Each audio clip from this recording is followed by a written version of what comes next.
I cannot wait for January 1st, let me tell you.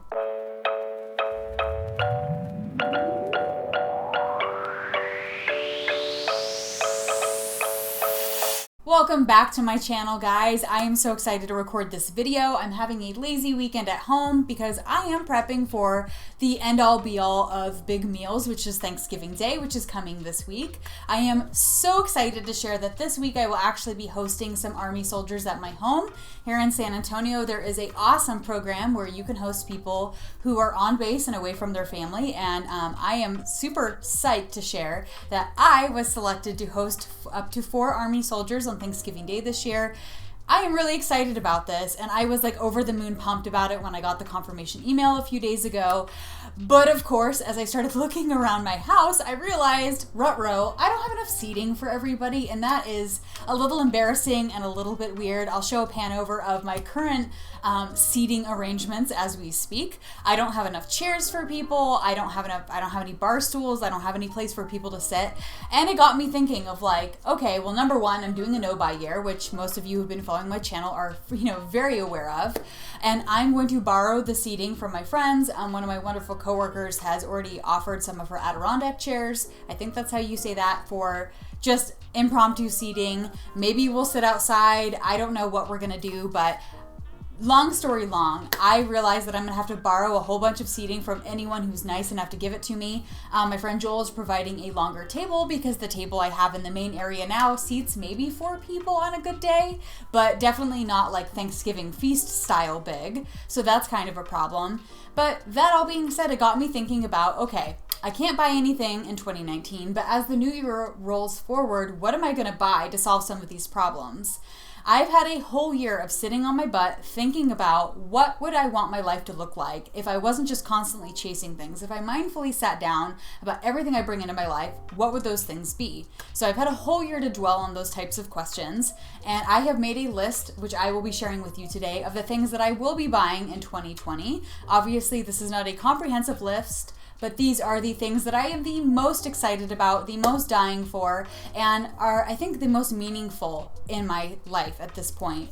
As with the Army hosting that I'm going to be doing for these wonderful soldiers, I want my home to be an inviting and welcoming place for people to come. I want my family to come and stay with me. I want to be able to host dinners and, Valentine's Day, fun things like that. And quite frankly, I don't have enough seating, and I don't quite have the comfort necessities that I would really like to make sure that my home is comfy. So that's been really heavy on my mind. And the other thing is usually wardrobe stuff. But that all being said, let's get straight into the things that I'm most excited to buy for 2020. All right, so first things first, as I mentioned earlier, I don't have enough seating for everybody. Not even for the casual appetizer portion of Thanksgiving, but even just having friends over. I need another couch. Currently, I have one gorgeous couch. It's a blue velvet couch that I got from Article, actually a full year ago now.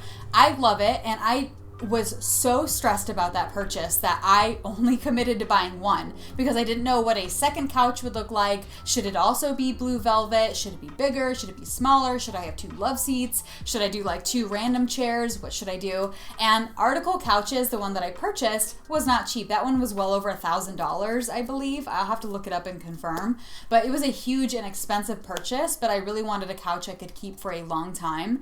And that is one of the biggies that I will be buying in 2020, and I would love your input. I'm going to show some panovers of the couch I have now. I absolutely love it. I love that kind of bohemian vibe. It's casual, it's comfy. Velvets, even with dog hair, is pretty easy to clean. But I'm kind of stumped as to whether I should get another velvet couch. Should I get a green velvet couch? I have so much plantery in my house already, or maybe I should do leather or just fabric in general. I am freaking stumped, and it's funny. I've had a year to think about it, and I still don't know what to do about this couch.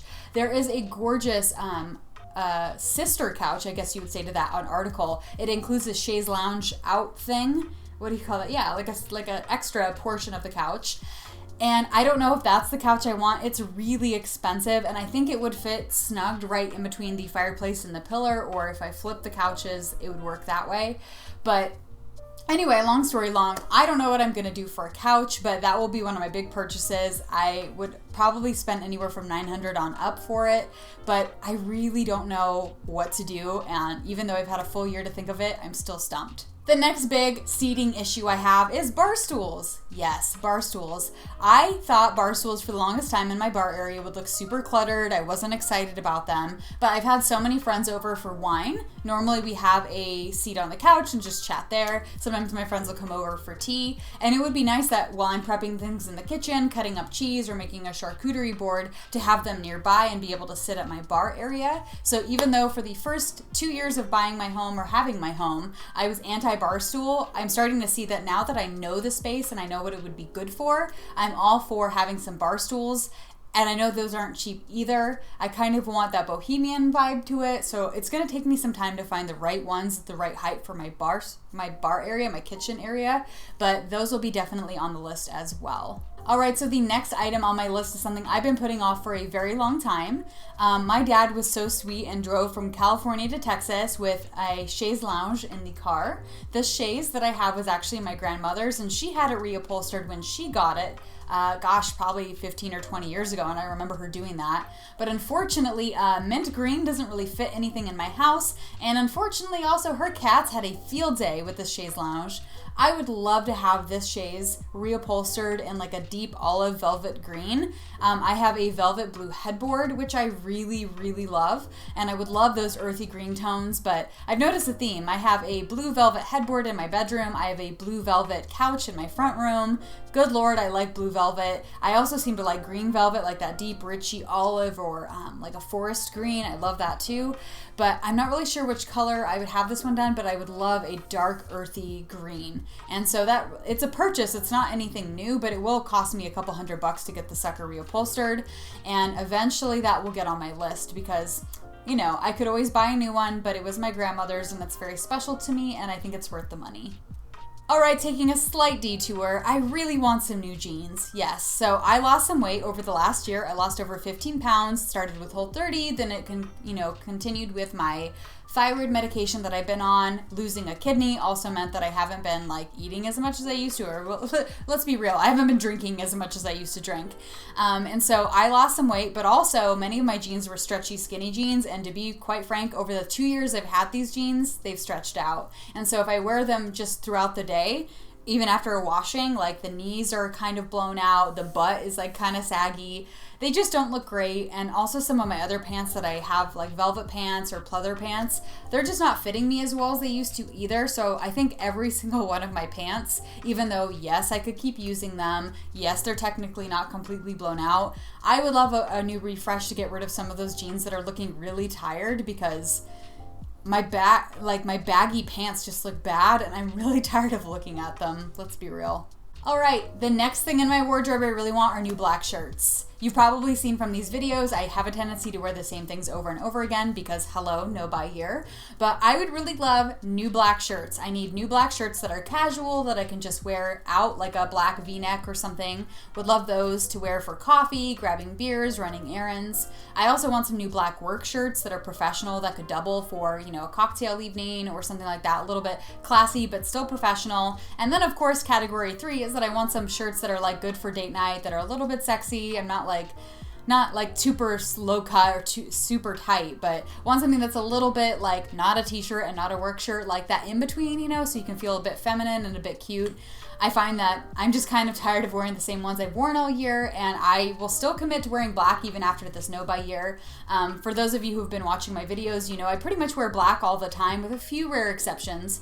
And that was actually by practice before my no buy year. I will continue wearing black. It's just simple. I like the process of getting dressed in the morning. It's so much easier for me, but I would love a refresh of like some good casual shirts, some good sexy shirts, and some good work shirts. So I have a little bit of everything, but they'll still all be black, so should be pretty easy to find. All right, the next thing I really want is a new jacket. I would love a really cute leather jacket, though in Texas, we rarely ever need jackets. Like it's usually hot, and then for like 3 weeks, it's miserably cold. Not much more than that. But really, I would love a new bomber jacket. I think that would be great. Something light that I can wear with layers. It's kind of modern, kind of edgy, kind of glam. That seems to be my aesthetic. I like things that go with everything. I do have a quilted bomber style jacket now that's really light. It's looking looking a little shabby because I've worn it so much over the last year.